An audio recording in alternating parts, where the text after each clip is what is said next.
제가 이번에 IT 단기 선교를 가는 그 시점에 집사님 한 분이 저에게 책을 주시면서 비행기 안에서 읽어보시면 좋을 것 같아서 드린다고 하셨습니다. 그래서 뭐 그렇게 두꺼운 책은 아니기 때문에 비행기에서 왔다 갔다 하는 동안에 책을 읽었습니다. 뭐 그동안에 제가 여러분에게 말씀을 많이 또 전했던 그런 부분들 또 새롭게 또 주님께서 저에게 주시는 그런 인사이트들 그 책을 통해서 받게 되었습니다. 그래서 오늘도 제가 설교를 하면서 그 말씀들을 좀 인용하면서 함께 말씀을 나누려고 합니다. 참 귀한 책이고요. 우리 성도님들도 같이 그 책을 좀 읽어봤으면 좋겠다 하는 그런 마음도 같습니다. 인간은 보이는 세계와 보이지 않는 세계, 이 두 세계를 다 가지고 있는, 거기에 다 속해 있는 그런 존재라는 거예요. 피조물 가운데 이 두 개의 세계에 다 속해 있는 그런 존재는 유일하게 인간밖에 없습니다. 어떤 피조물도 그렇게 되어져 있는 존재가 없어요. 인간은 그 재료가 뭘로 지어졌죠? 흙으로 지어졌습니다. 그리고 동시에 인간 안에는 영이 있죠. 하나님의 영이 있어요. 그래서 인간은 보이는 세계와, 여기는 보이는 거잖아요. 그리고 보이지 않는 세계가 함께 있습니다. 보이는 이 흙에 속해 있는 이 존재는 유한하잖아요. 그래서 언젠가는 다 죽습니다. 그래요. 그래서 영에 속한 존재는 영원하지만 그러나 육은 죽게 되어지는 것을 볼 수가 있어요. 그래서 인간은요, 제가 말씀드린다시피 보여지는 세계와 보여지지 않은 이 세계를 다 가지고 있는 존재이기 때문에 보여지는 세계인 그 흙이, 육이 멸해진다 할지라도 보이지 않는 존재가 또 있기 때문에 인간은 영원히 소멸되지 않는, 없어지지 않는 그런 존재라고 하는 거예요. 여러분, 동물 같은 경우는 그렇지가 않은 것을 우리가 알 수 있죠. 성경의 대답은 뭡니까? 하나님의 영원한 생명이 우리 가운데 있기 때문에 우리가 몸을 지니고 있다 할지라도 절대로 소멸되지 않는다는 거예요. 그러나 흙에만 속해 있는 존재인 짐승은 죽으면 끝이 나지만 인간은 그렇지 않다는 거예요. 왜? 또 다른 세계가 있기 때문에 그런 거예요.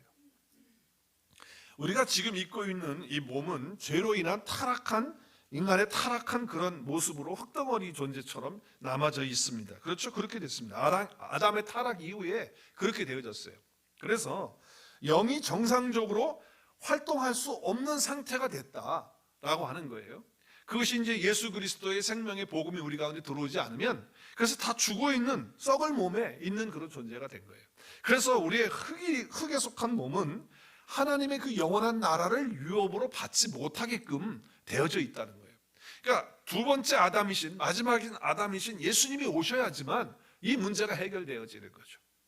자, 그래서 고린도전서에 보면 15장 20절, 50절 말씀에 보면 이렇게 되어져 있어요. 형제들아, 내가 이것을 말하노니 혈과 육은, 이 혈과 육이라는 것은 우리가 흙으로 지어져 있고, 그리고 우리의 혼, 영과 혼으로 되어져 있는 이 존재는 하나님의 나라를 이어받을 수 없다. 그거 가지고는 썩는 것은 썩지 아니하는 것을 유업으로 받지 못한다라고 이렇게 말씀을 하고 있어요.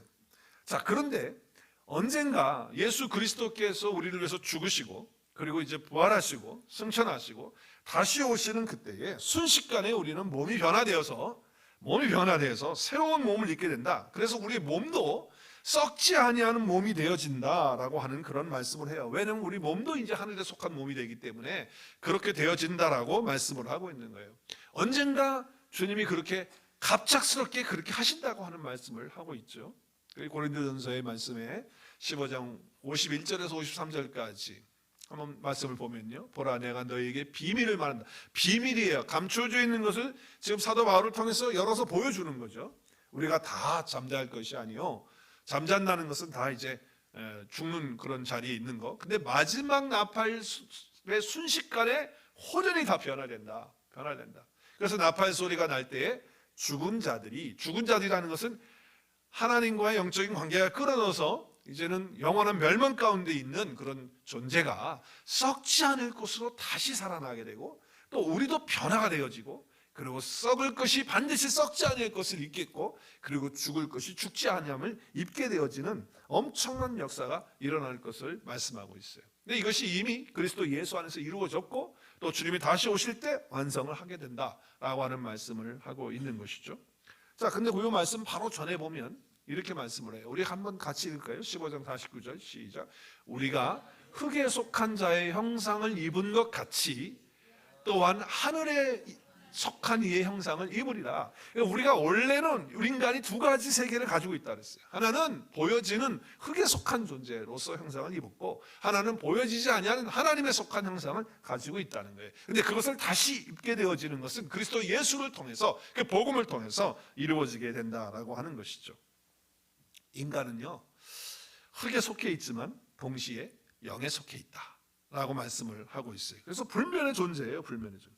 우리가 예수 그리스도의 부활하신 몸으로 있고 우리가 영원히 존재하는 것처럼, 우리도 언젠가는 부활의 몸을 입고 주님과 같이 소멸되지 않는 우리의 몸과 영이 되어지는 거예요. 그래서 영에 속한 존재이기 때문에 그렇다는 거예요. 인간은요, 불멸하는 존재예요. 두 가지의 존재를 다 가지고 있기 때문에, 흙으로 되어진 보여지는 세계를 가지고 있고, 또 보이지 아니하는 영으로 하나님과 같이 그런 교제할 수 있는 영으로 존재되어져 있기 때문에, 우리가 예수를 믿는 크리스찬이든지 예수를 믿지 않는 불신자들인지 간에 관계없이 그 영은 영원히 존재한다는 거예요. 그러니까 구원을 받았든지 구원을 받지 않았든지 간에 그 영혼은 소멸되지 않는다는 거죠. 그것이 성경에서 말하고 있는 거예요. 또 주님이 그렇게 말씀을 하셨어요. 우리 한번 말씀을 볼까요? 요한복음 5장 28절에서 29절, 우리 같이 한번 천천히 읽었으면 좋겠어요. 시작. 이를 놀랍게 여기지 말라. 무덤 속에 있는 자가 다 그의 음성을 들을 때가 오나니, 선한 일을 행한 자는 생명의 부활로, 악한 일을 행한 자는 심판의 부활로 나오리라. 자, 여기 보면 무덤 속에 있는 자가 어떤 자입니까? 실제로 무덤 속에 들어있는 자도 말씀을 하겠지만은, 죽어있는 영혼이에요. 하나님의 영이 지금 살아있지 못한, 영이 죽어있는 그런 존재들이 이제 주님의 말씀을 듣게 되면 다 살아나게 된다. 그 음성을 들을 때 다 살아나게 된다. 살아나게 되는데 두 종류로 살아나게 된다는 거예요. 하나는 선한 일을 행한 자는 생명의 부활로, 그리고 악한 일을 행한 자는 심판의 부활로. 여기 선한 일을 행한다고 하니까 뭐 착한 일을 행하고 우리가 노력을 해서 선하게 착하게 살아야지 생명의 부활로? 그럼 예수님 믿는 거하고 아무 관계없네요. 예수님 안 믿고 착한 일하고 선한 일을 하면은 부활의 생명의 부활로 나오니까. 그렇죠? 지금 그 얘기가 하는 게 아니에요. 여기 선한 분은 하나님 한 분밖에 없거든요. 그래서 선한 일을 행한다는 것은 하나님을 믿는 거예요. 예수 그리스도를 믿는 것이 선한 것을 행하는 거예요. 우리가 행한다고 하니까 자꾸 우리가 뭘 행하는 것처럼 이렇게 이야기하는 것처럼 들려지지만, 그게 아니고, 선한 분은 하나님 한 분이신데 하나님을 보내신 그분을 믿는 것이 하나님의 일을, 선한 일을 하는 거거든요. 그러니까 예수 그리스도를 믿는 그때의 생명의 부활로. 그리고 악한 일은 뭐예요? 예수님 안 믿는 것이 악한 거거든요. 예수님 안 믿는 자들은 심판의 부활로. 그러니까 둘로 나오는 거예요. 그래서 인간은요, 구원을 받았든지 구원을 받지 않았든지 부활의 몸을 입고 영원히 살게 된다라고 하는 거예요. 근데 문제는 어디서 영혼을 보낼 것이냐는 거예요. 어디서 영혼을 보낼 것인가? 생명의 부활로 천국에서 영혼이 보낼 것이냐, 아니면 심판의 부활로 지옥에서 영원히 보낼 것이냐 라고 하는 두 개라고 하는 거예요. 이건 예수님께서 말씀하신 거예요. 지금도 영적으로 살고 있는 사람이 있고 그렇지 못한 사람들이 있어요. 영적인 삶은 하나님의 영, 성령님 안에서 사는 사람들이 영적으로 사는 거죠. 그런데 오늘날 우리 주위에는 교회를 나오면서도 영적인 삶이 무엇인지 제대로 알지 못하고 교회를 나와요. 그리고 예수님을 믿는다고 해요. 그런 분들이 의외로 많다는 거예요. 심지어는 교회를 다니면서도 정말 영적인 것을 한 번도 경험해보지 못해요. 그게 뭐지? 오늘 목사님이 어려운 설교하시네. 오늘 처음부터 인간이 어떻게 됐고 두 가지 세계가 있고, 이거 무슨 오늘 좋은 얘기 좀 들으려고 왔는데 오늘 좀 너무 이상한 얘기 하시네. 또 이러시는 분이 있으면 안 돼요. 영적인 것에 대해서 올바로 아는 것, 그것이 바로 예수 믿는 사람들에게서 가장 중요한 거거든요. 그 영의 사람이 되지 않으면 정말 우리의 삶에는요, 이게 신앙생활이 아니고 종교생활이 되는 거거든요. 그래서 예수님 믿는 그리스도인들은 하나님의 영을 통해서 보통 사람이 경험하지 못하는 하나님의 세계, 보여지지 않는 그 세계를 경험하고 체험하는 거예요. 이 영적 체험은 분명히 일어나는 사건이고요. 그리고 이것은 영적 세계에서 일어나는 사건이에요. 육체에 보여지는 세계에서는 이해하지 못하는 그런 사건이라는 거예요. 영적 세계에서만 분명히 일어나는 거예요. 왜 그렇습니까?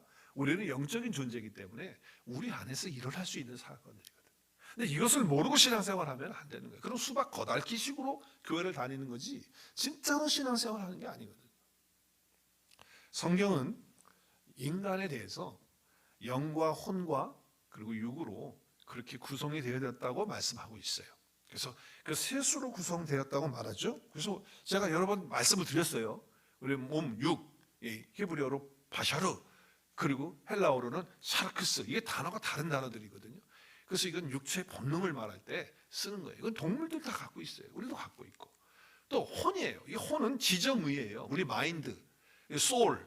그래서 네페시라고 히브리어를 쓰고 있고, 또 헬라어는 푸시케라고 하는 단어죠. 이게 목숨이에요. 혼이에요. 지성이에요. 이런 단어를 쓰고 있어요. 이거 다른 거죠. 그리고 영이에요. 영은 히브리어에서 루하우로 쓰고 있어요. 그리고 헬라어에서는 퓨누마예요. 그래서 우리의 영도 되고 하나님의 성령도 되고 하나님의 호흡도 되고 그래요. 그래서 짐승들은요 보이는 세계 가운데서만 살거든요. 그게 뭐냐면 혼과 영 가운데, 혼과 육 가운데 사는 거예요. 육과 혼 가운데만 보여지는 그 세계에서만 사는 것이 짐승의 세계들이에요. 그러나 우리 사람은요 이 영과 육과 혼뿐만 아니라 영 가운데 사는 것이 우리 인간이거든요. 하나님과의 교통을 통해서 이루어지는 그런 사건이기 때문에 그런 거예요. 그래서 인간에게는 이런 육체의 몸이 있다라고 하는 것이죠. 육체라는 것을 알고 우리가 물질로 이루어진 거예요. 이건 동물처럼 다 먹고 자고 하고 뭐 활동하고 하는 거 똑같이 하는 거예요. 육적인 삶이에요. 또 인간에게는 뭐가 있어요? 혼이 있잖아요. 혼이 있어서 지정은 정신적인 활동을 하잖아요. 근데 동물들도 그렇게 하거든요. 그러나 동물이 할 수 없는 것은 뭐냐? 영적인 거예요. 이건 하나님 안에서 사는 거예요. 성령 안에서 사는 거예요. 이건 짐승들이 하지 못하는 거예요. 그것들을 우리가 하도록 한다는 거예요. 그래서 이 모든 육체의 몸에는 이런 것들로 이루어져 있고 짐승들과 같은 것들로 이루어져 있고 또 인간의 몸에는 혼이 있다. 그래서 이 혼이 있어서 우리 마음 내면 그래서 지정의가 있는 거예요. 우리의 의지가 있고 깨달음 지식적으로 아는 게 있고 이제 이런 것들이 있다라고 하는 거죠. 활동적인 거예요. 그리고 또 혼도 육도 마찬가지로 보이는 세계의 일부라는 거죠. 모든 것들이 보이는. 이거는 사람뿐만 아니라 원숭이나 뭐 모든 뭐 고등 동물들이 다 가지고 있어요. 네, 감정도 갖고 그들 다 감정 갖고 있어요. 짐승 때려보세요. 막 그러고 막 그래요. 감정이 있어요. 막 쓰다듬으면 맛있는 거 좋아해요. 막 꼬리 흔들. 그러거든요. 모든 짐승들이 다 가지고 있는 거거든요. 예, 그런데 하나님은 보이지 않는 세계를 우리에게 주셨어요. 그게 영적인 세계란 말이죠. 이 인간에게 주신 거예요. 그래서 다른 피조물과 다른 거예요. 육과 혼뿐만 아니라 영을 가지고 있기 때문에 영은 보이지 않는 세계를 볼 수 있는 그거거든요. 그것이 우리에게 있는 거예요. 보이는 세계와 소통을 위해서 하나님은 우리에게 입도 주고 귀도 주고 손도 주고 눈도 주고 그래서 보기도 하고 듣기도 하고 입으로 맛도 보고 그리고 손으로 만져서 느끼기도 하고 이렇게 오감을 하나님은 우리에게 주셨다는 거죠. 그래서 이것을 통해서도 보이는 세계와 소통하도록 하나님은 만드셨어요. 그렇다고 한다면 보이지 않는 세계는 무엇을 소통하느냐? 그건 영감을 통해서 하는 거예요. 영감을 통해서. 인스파이어된 인스피레이션을 갖고 우리가 보는 거예요. 그렇다면 우리의 영은 어떤 것이냐? 영감인데 이것은 우리의 오감으로 지각되지 않는 거예요. 느껴지지도 않아요. 알 수 없어요. 그래서 고린도전서에 보면 이렇게 말씀을 해요. 우리 성경 말씀을 잘 보셔야 돼요. 고린도전서 2장 9절에서 10절 보면 기록된 바 하나님이 자기를 사랑하는 자들을 위하여 예비하신 모든 것은 잘 보세요. 줄친들을 눈으로 보지 못하고 또 귀로 듣지 못하고 사람의 마음으로 생각하지도 못하였다 함과 그러니까 그것들로는 안 된다니까. 하나님이 주신 오감을 가지고는 하나님이 사랑하는 자들을 위해서 예비해 주신 것들을 모른다는 거예요. 알 수가 없다는 거예요. 그럼 무엇으로 알 수 있느냐? 오늘 10절 말씀에 함께 같이 읽겠어요. 시작. 오직 하나님이 성령으로 이것들을 우리에게 보이셨으니 성령은 모든 것 곧 하나님의 깊은 것까지도 어떻게 해요? 통달하시느니라 라고 말씀을 하고 있어요. 그래서 영은 오직 성령으로만 아는 거예요. 하나님이 예비해 주신 모든 것들을 우리가 알 수 있는 것은 성령을 통해서 우리가 볼 수 있고 알 수 있는 거예요. 그래서 보이는 세계가 전부인 것으로 알고 살아가는 사람은 여전히 지금 육에 속하고 혼에 속해서 그냥 자기 어떤 느낌을 가지고 삶을 살아가는데, 신앙생활하면서도 그렇게 한단 말이에요. 그렇게 하면 보이는 것만을 위해서 사는 게 전부인 것처럼 똑같이 산단 말이죠. 그러나 하나님의 영이 우리 가운데 임해서 하나님의 영 가운데서 우리가 살게 되면, 그러면 보이지 않는 것들을 향하여 우리가 주목하고 살아갈 수 있는 능력의 삶을 살 수 있는 것입니다. 그래서 인간의 영은 보이지 않는 영적 세계와 소통하는 능력이 있다. 나는 그렇다는, 나는 여러분도 그렇다는 거예요. 그래서 인간의 영은 어떻게 보면 그릇과 같아가지고서 영적인 존재를 영 안으로 받아들이는 거예요. 그러니까 짐승들은 다른 영들을 못 받아들이지만 우리 인간은 다른 영들을 받아들이게 돼 있어요. 악한 영도 받고 또 하나님의 영도 받는 거예요. 그래서 다른 영을 받게 되면은 이게 심각한 문제가 되는 거죠. 그걸 갖다 성경에서는요, 세상의 영이라고 자꾸 얘기를 하고 있어요. 우리 한번 말씀을 읽어볼까요? 고린도전서 2장 12절. 정신 바짝 차리고 보셔야 돼요. 자, 시작. 우리가 세상의 영을 받지 아니하고, 그러니까 사람은 영을 받아야 안 받아요? 영을 받게끔 돼 있는 존재라는 거예요. 근데 무슨 영을 받아야 돼? 세상의 영을 받지 아니하고 오직 하나님으로부터 온 영을 받았다. 누가? 저와 여러분이 하나님으로부터 온 영을 받은 거예요. 아멘? 이는 우리로 하여금 하나님께서, 잘 보세요, 우리에게 뭘로 주셨어요? 은혜로 주신 것들을 알게. 그러니까 구원도 은혜로 주셨고 신령한 복들 다 은혜로 주신 것들이에요. 모든 것들. 그러니까 우리가 보여지는 세계도 하나님은 은혜로 주신 것이지만 보이지 아니하는 영적인 신령한 것들, 세계의 것들도 다 하나님께서 은혜로 주신 것들을 알 수 있는 방법은 뭐냐? 하나님으로부터 온 영을 받을 때 알 수 있다는 거예요. 우리가 세상의 영을 받아들이게 되면요, 그럼 이런 것들이 안 보이는 거예요. 여러분, 우리는요, 이 눈이라고 하는 것이 있잖아요. 또 귀라는 것이 있잖아요. 그래서 듣고 보고 만지면서, 그러면서 이 악한 영들이 우리 속에 들어오는 그런 통로가 된다는 거예요. 여러분, 그 게임에 중독되어 있는 사람은요, 그 게임을 계속 보다가 결국은 그 게임 속에, 그 게임에 어떤 그 악한 영이 움직이고 있는 그것이 자기 속에 들어와서 영향을 주니까 거기에 끌려가는 거거든요. 우리가 음란물 같은 거 동영상을 계속 보면요, 그걸 보면 그게 들어오는 거예요. 우리 영 속에 들어오게 돼 있어. 우리는 들어오게 돼 있다. 세상의 영이 들어오게 돼 있다니까요. 그러면 그렇게 되면 그것이 내 삶 속에서 그걸 컨트롤하게 돼가지고 그렇게 살게끔 만드는 거예요. 얼마나 위험한 건지 몰라요. 그래서 성경은 하나님 외에 다른 어떤 영적인 것들을 받아들이는 것을 가리켜서 간음이라고 그래요. 간음. 성경은 그렇게 말한다고요. 그래서 우리는 육체적으로도 남편 외에 또 아내 외에 다른 존재들을 받아들이게 되면 그럼 그 간음하는 거라고 그래요. 육체적으로도.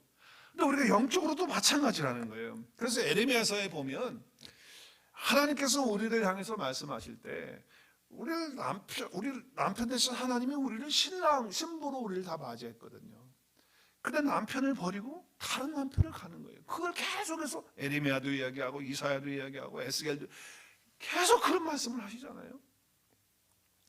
자, 우리 에레미야서 3장 8절 9절 보면 내게 배역한 이스라엘이 뭘 했다고요? 간음을 했다니. 아니, 하나님하고 이스라엘하고 어떻게 간음을 해요? 하나님은 신이시고 이스라엘은 사람인데 간음을 행했다는 거예요.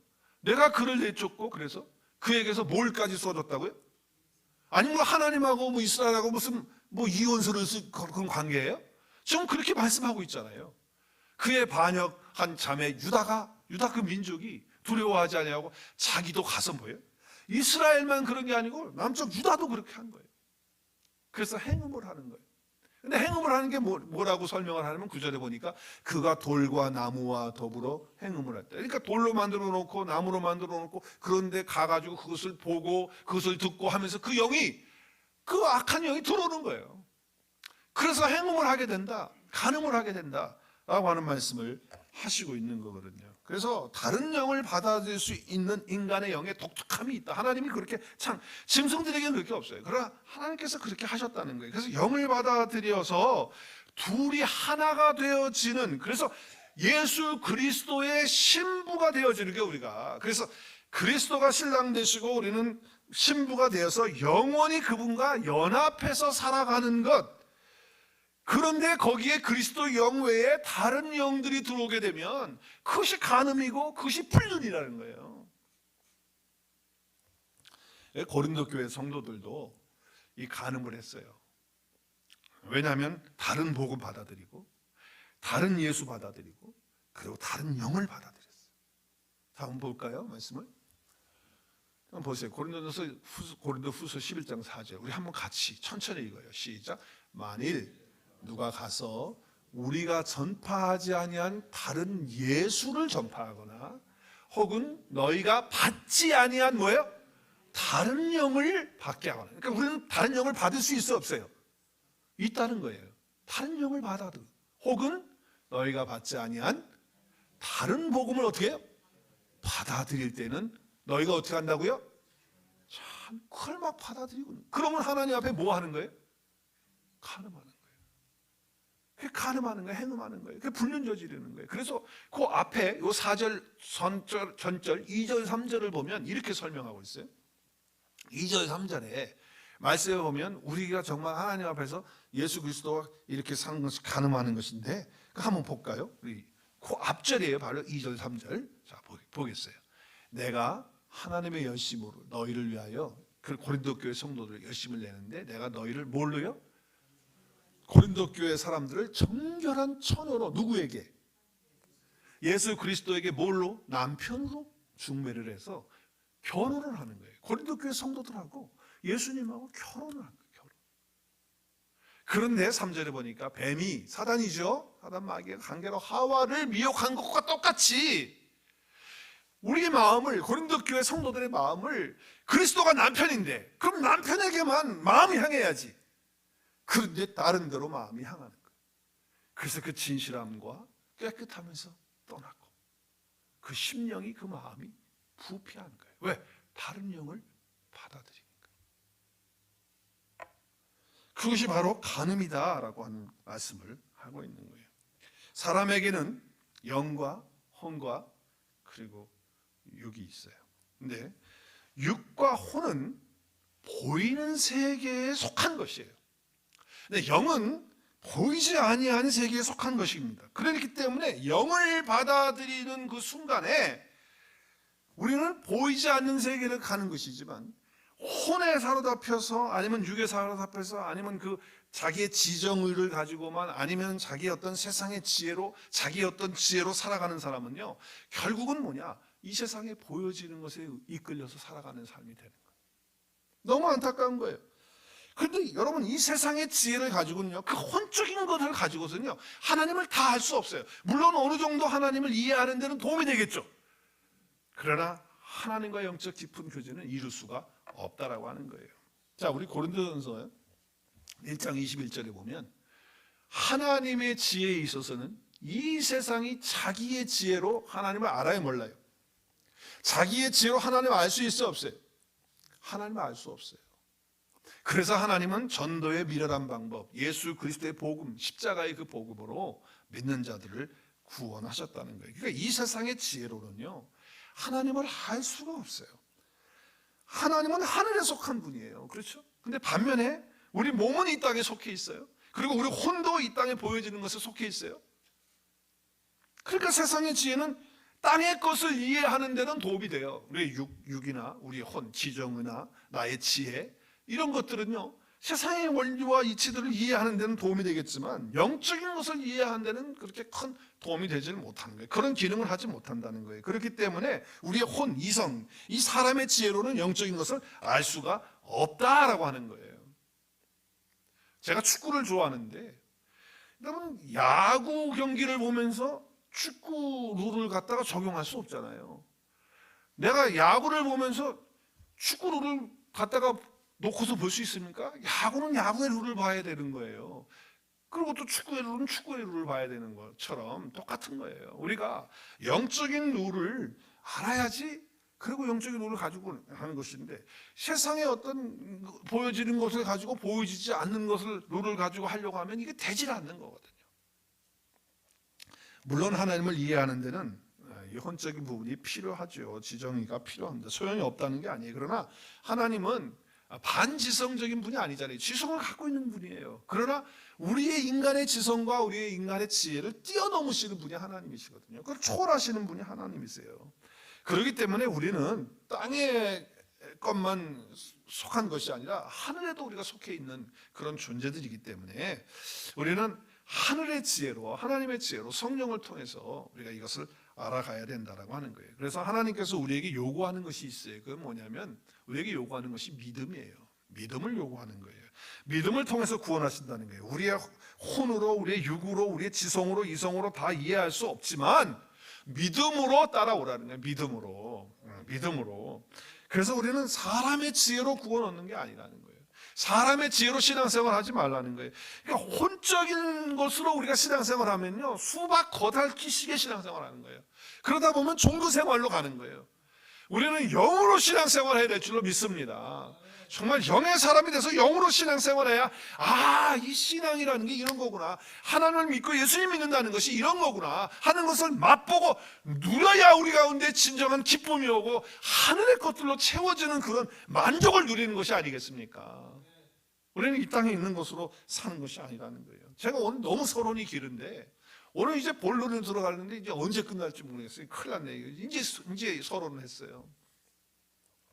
오늘 본문 말씀, 우리가 읽은 본문 말씀은요, 사도 바울이 2차 전도 여행을 하면서 고린도에 가기 전에, 바로 그 직전에 아덴이라고 하는 곳이에요. 아데네죠. 아데네에 들렸어요. 그래서 그 아데네에 갔는데, 그 아데네에는 소문대로 이 철학자들이, 그 필라소퍼들이 너무 많은 거예요. 거기 다 있었잖아요. 그러니까 다 아는 대로, 그렇죠? 그래서 그 철학적이고 혼적인 사람들이 있거든요. 육신적인 사람들, 혼적인 사람들인데 이 사람들이 꽉 차 있는 거예요. 그러니까 바울은 자신만만했어요. 거기서 내가 이 사람들하고 디베이트해도, 내가 이 사람들하고 논쟁을 해도 내가 당당히 이길 수 있다. 왜 그래요? 바울은 왜 그런 자신감을 가졌죠? 여러분, 바울의 배경은요, 그 당시에 최고의 그 학자였고 교수였던 가멜리엘이라고 하는 사람이 있는데 그 사람의 제자예요. 그러니까 지금 철학자들의 못지않게 나는 다 철학 배웠고 다 알고 내가 이 사람들하고 말해도 꿀릴 게 없다. 그리고 나는 최고의 그런 공부를 한 그런 사람이기 때문에 내가 저들이 뭘 얘기를 해도 내가 그런 스칼라들을 내가 다 이길 수 있다라고 생각을 했어요. 그래서 복음을 전하면서 자기가 배우고 있었던 혼적인 그런 지정의를 가지고, 그리고 세상에 보여지는 그런 것들을 가지고, 그리고 철학적인 그런 어프로치로 그들에게 예수 그리스도의 복음을 전하기 위해서 그렇게 했어요. 근데요, 바울이 거기서 완전히 패배해요. 패배했다는 얘기는 그 사람들하고 논쟁을 해가지고 바울이 이겼을 것 같아요? 졌을 것 같아요, 여러분? 졌어요? 이겼어요? 몰라요? 네, 잘 몰라요. 잘 모르지만 그 분위기를 보면요, 논쟁을 해가지고는 뭐 지지 않았다고 이렇게 생각이 돼요. 정말 당당했어요. 그런데 거기서 패배한 건 뭐냐면 한 영혼도 주님 앞으로 인도하지를 못했어요. 바울은 충격을 받았어요. 야, 내가 저 혼적인 사람들에게 내가 혼적으로 어프로치를 해가지고 내가 정말 논쟁에서 이겨가지고, 그래서 내가 그렇게 하면 저들이 예수를 믿겠지, 그렇게 해서 그렇게 했는데, 사람의 지혜로는 바울이 이겼을지는 모르지만 한 영혼도 주님께 돌아오는 일이 없었던 거예요. 그 실패 경험을 통해서 사도 바울은요, 결심을 해요. 아주 작정을 합니다. 내가 이제는 혼을 가지고, 이 지성을 가지고 세상의 지혜로 내가 하지 않겠다. 나는 이제 오직 예수 그리스도와 그의 십자가만을 알기로 나는 이제 작정하고 내가 그분만을 내가 전하는 그 일을 하지, 내가 절대로 영적인 것을 혼적인 것 가지고 하지 않겠다라고 작정을 해요. 그것이 오늘 1절과 2절 말씀이에요. 우리 같이 읽겠습니다. 시작. 형제들아, 내가 너에게 나가 하나님의 증거를 전할 때에 말과 지혜의 아름다운 것으로 하지 아니하나니 내가 너희 중에서 예수 그리스도와 그가 십자가에 못 박히신 것 외에는 아무것도 알지 아니하기를 어떻게 해요? 작정하는 거예요. 왜냐하면 너무나도 큰 패배를 했어요. 내가 이 혼적으로 모든 것을 어프로치하고 이렇게 하려고 했던 것들이 이게 아니다라고 하는 거예요. 그래서 고린도에 와서 바울은 아덴하고는 다른 거예요. 아덴에서는 다른. 그래서 어떻게 해요? 바울이 심히 약하고 두려워하고 심히 떨었다는 거예요. 무슨 얘기냐면 고린도에 와서 바울은 아덴과 달랐는데 마음이 약하고 두려웠어요.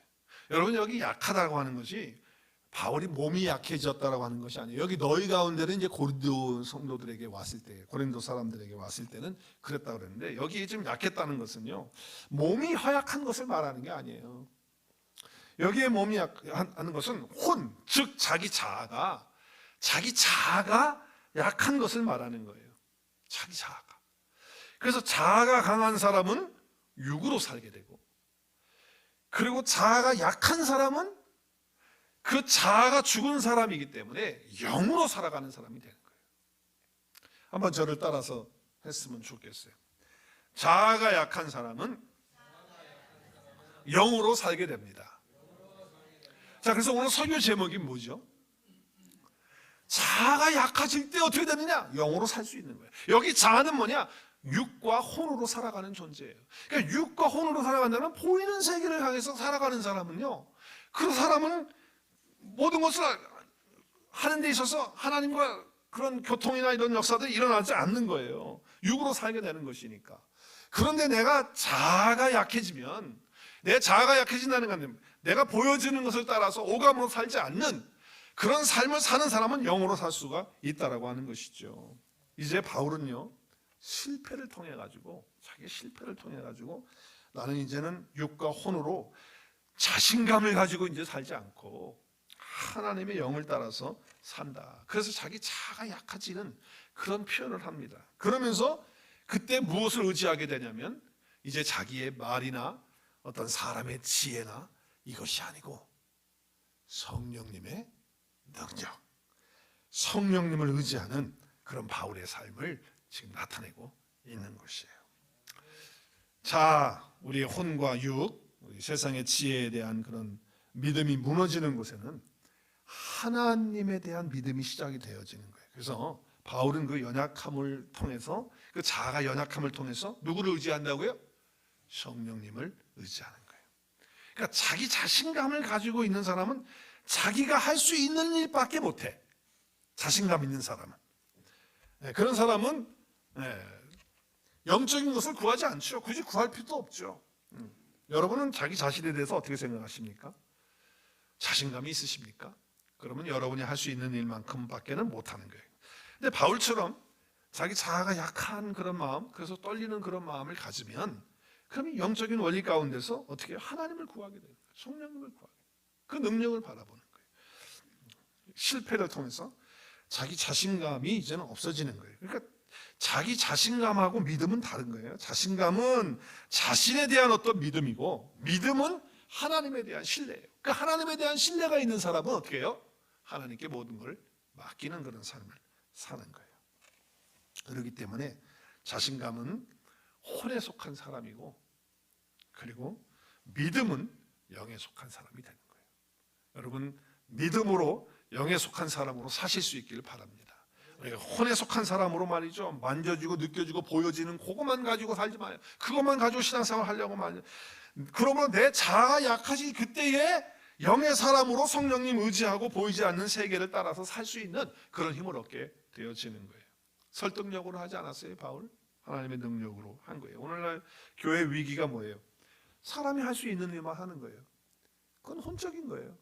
우리가 할 수 있는 것만 하지 뭐, 그건 우리가 안 됩니다. 제가 우리 집사님 한 분이 그러더라고요. 아니, 우리 교회 성도님 가운데 자꾸 뭘 하려고 그러면 그거 옛날에 했는데 안 된다고 그러고 안 돼. 자꾸 그런 얘기해서 힘이 빠진다는 얘기를 해요. 혹시 그런 얘기 하신 분들이 있으면 회개하세요. 그건 자기 힘으로 자기 혼으로 하는 거예요. 믿음으로 하는 사람은 그렇지 않아요. 과거에 안 됐다 할지라도 하나님이 하시면 할 수 있다, 그렇게 하면서 자기 자신감으로 하는 게 아니고 뭐예요? 영으로 하는 거예요. 혼으로 하지 마시고 영으로 하실 수 있길 바라요. 영적인 것은 내가 할 수 없는 것을 하나님을 신뢰함으로 하는 것이 영으로 사는 사람 아니겠습니까? 그것이 믿음이에요. 그래서 우리는 내가 할 수 없는 일들을 믿음을 통하여 영적인 삶을 통해서 해야 된다는 거예요. 우리는 보이는 세계를 따라서 육과 혼의 지배를 받지 말고, 정말 자아가 강해지기 때문에 육을 따라서 살지 말고 우리 자아가 약해지면서 보여지지 아니하는 영적인 세계의 맛을 보고 그것을 누리면서 사시는, 여러분 그것이 오게 되면요, 우리 마음속에 오는 게 뭐냐면 갈망이 와요. 이 사모하는 마음이 우리 가운데 와요. 하나님을 향한 열망, 그리고 그 나라, 우리가 영원히 들어가야 될 그 나라에 대한 갈망, 그것이 우리 속에 와요. 그래서 다윗은 이렇게 고백을 해요. 내가 정말 사슴을 보니까 목말라서 시냇물을 막 찾기 헤매는데 그거 똑같이 나도 내 영혼이 주를 찾기 그렇게 갈급한다. 그 하나님이 살아계시는데 그 하나님의 살아계시는 그 하나님을 내가 갈망한다 라고 하는 것을 고백하고 있어요. 전도서의 말씀에 보면요, 하나님이 우리에게 영혼을 사모하는, 하나님의 나라를 사모하는, 영원히 사모하는 그 마음을 우리에게 주셨다는 거예요. 하나님이 우리에게 그 마음을 주셨기 때문에, 제가요, 예수님을 제가 처음 만났을 때, 내가 인격적으로 주님을 만나고 처음 만났을 때 내 안에 일어났던 그런 놀라운 변화가 하나 있었는데 그것이 갈망인데, 여러분 제가 여러 번 말씀드려서 알을 거예요. 내가 예수님 처음 만났을 때 어떤 갈망이 있다고 그랬어요. 제 설교를 한두 번 듣는 것도 아닌데 무슨 갈망이 있었다고 그랬어요? 내가 이 성경 말씀을 제가 제대로 한번 내가 펴서 읽어본 기억이 별로 없는 사람인데, 예배 시간에만 피고, 그런데 그렇게 성경을 읽고 싶은 갈망이 내 속에 있었다고 그랬어요. 예수님 만나고 나니까 그게 그렇게 읽고 싶은 거예요. 그러니까 나중에 알고 보니까 정말 내가 왜 성경을 그렇게 미친 사람처럼 읽고 싶었는가 생각해 볼 때 하나님에 대한 열망이 생긴 거예요. 그 나라에 대한 열망이 생긴 거예요. 그래서 그렇게 된 거거든요. 이거는요, 글쎄 모르겠어요. 나도 왜 그런지 그냥 그랬어요. 이것을 설명하라 그러면 내가 어떻게 설명하겠어요? 설명이 안 돼요. 왜냐하면 영이니까. 이것이 혼에서 일어난 그런 반응이라면, 내가 지정의를 가지고 일어난 반응이라고 한다면 그 이유는 이렇고 절차는 이렇고 이렇게 해서 이렇게 돼서 이렇다고 말하고 설명할 수 있겠지만, 영적인 사건이 내 안에서 일어나는 것이기 때문에 이런 반응을 어떻게 설명할 수 있겠어요? 설명이 안 되는 거예요. 여러분, 성령이 우리 가운데 임하고 내가 영적인 사람이 되어지면 설명이 안 되지만 하나님이 믿어지잖아요. 아니 어떻게 이런 성경책을 믿어? 이런 거짓말 같은 이런 얘기를 믿는단 말이야? 한심하다. 사람들이 그렇게 생각해요. 근데 나는 철저하게 그게 믿어지거든. 하나님의 영이 우리 가운데 임해서, 내 가운데 임해서 역사되어지는 것이에요. 그래서 성령이 우리 가운데 임해서 내 영이 살게 되고 영으로 이끌림 바 되어지게 되면 하나님을 향한 근본적인 갈망이 일어나게 되고 영적인 갈망이 일어나게 되고, 그리고 인생의 의미와 그리고 인생에 대한 모든 삶에 대한 그런 부분뿐만 아니라 하나님에 대한, 나라에 대한 영원한 것에 대해서 추구하고 갈망하는 그런 마음이 저와 여러분 가운데 있게 될 줄로 믿습니다. 이 은혜가 우리 자아가 약해질 때 이루어지는 거예요. 그러니까 우리가 신앙생활할 때 내 육을 따라서, 또 우리의 오감을 따라서, 우리의 지정의 이 혼을 따라서 거기에 지배받은 그런 신앙생활 하지 말고, 오늘 아침 예배를 드리면서, 여러분 말씀을 드리면서 이제는 내가 영의 지배를 받고 영의 인도를 받는 그런 은혜 가운데 살겠다라고 바울처럼 결심하고 결단하고 하나님 앞에 나가는 그런 시간 되었으면 좋겠습니다. 이런 역사가 우리 오늘의 교회 여러분 한 분 한 분 속에 날마다 일어나서 영적인 역사를 체험하는, 그런 은혜를 경험하는, 그래서 그 말씀이 깨달아진 대로 내 속에서 내 영의 변화가 일어나고 내 삶의 변화가 일어나는, 그래서 영적인 것을 갈망하고 추구하는 그런 정말 깊은 영적인 은혜들이 저희들 속에 충만하게 넘쳐지기를 우리 주 예수님의 이름으로 축원합니다. 우리 함께 기도하는 시간 갖겠습니다.